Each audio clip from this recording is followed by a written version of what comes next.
Now to China, where a court has ruled that an article written by artificial intelligence has qualified for copyright protection. The ruling came after the tech giant Tencent sued an online platform for copying an article written by the firm's robot, Dreamwriter. I spoke to our China media analyst, Kerry Allen, and started by asking her if this was a major step forward for robot rights.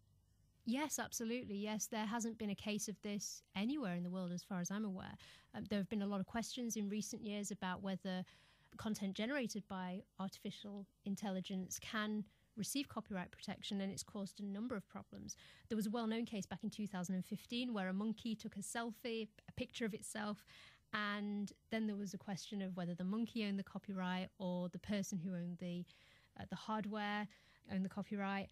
There have been cases thrown out of court as well because laws in countries like Australia and the US say that copyright laws only protect labour that is founded in the creative powers of the mind. So this puts robots now potentially up there with journalists and with book writers. Yeah, absolutely. So this case is a bit complex. It was generated by a big company in China called Tencent. They created this robot called the Dreamwriter, which can write 1,000 words in 60 seconds in Chinese, and it writes financial articles, including analyst commentary, so not data and graphs.